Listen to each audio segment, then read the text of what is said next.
പണ്ട് കാറ്റും മഴയൊക്കെ വരുമ്പോൾ ഞങ്ങളെ കുട്ടികൾ വീടിന്റെ ഉമ്മറത്തെ തിണ്ണയിലെ ഇടം പിടിക്കും. എന്തിനാണെന്നറിയോ? കാറ്റ് വീശുമ്പോൾ വീടിന്റെ ഉമ്മറത്തെ മാവുന്ന് ചറ പറവുന്ന നല്ല പഴുത്ത മാങ്ങ വീഴും. മഴയൊന്നും വകവെക്കാതെ ഞങ്ങളോടും മാങ്ങ പെറുക്കാൻ. അതങ്ങനെ ഒരു കാലം. ഇപ്പൊ ഇതാ വീണ്ടും ഒരു മാമ്പഴക്കാലം. ഈ വർഷത്തെ ആദ്യത്തെ മാമ്പഴക്കറിയാണ് ഇത്. ഇന്നലെ കടയിൽ പോയപ്പോഴാണ് ഷോപ്പിലെ ചേട്ടൻ പേര് വെളിപ്പെടുത്തിയ ചന്ദ്രക്കാരൻ മാങ്ങ വാങ്ങിക്കൊണ്ടുവന്നത്. പേര് ചന്ദ്രക്കാരനാണെങ്കിലും നല്ല പുളിയുള്ള മാങ്ങ. മാമ്പഴക്കറി അല്ലെങ്കിൽ മാമ്പഴ കൂട്ടാൻ മലയാളിക്ക് എന്നൊരു ഹരാണല്ലേ. പണ്ട് മഴയിലും കാറ്റത്തും മാമ്പഴം വീഴാൻ കാത്തിരിക്കുന്ന പോലെ ഇപ്പൊ കടയിൽ മാങ്ങ വരാൻ കാത്തിരിക്കേണ്ട ഗതികേടിലായി.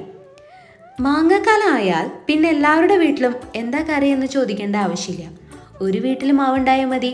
ആ ഭാഗത്തുള്ള എല്ലാ വീടുകളിലേക്കും ഷെയർ ചെയ്ത് എല്ലാ വീട്ടിലും മാമ്പഴക്കറിയുടെ പൂരം തന്നെയാവും.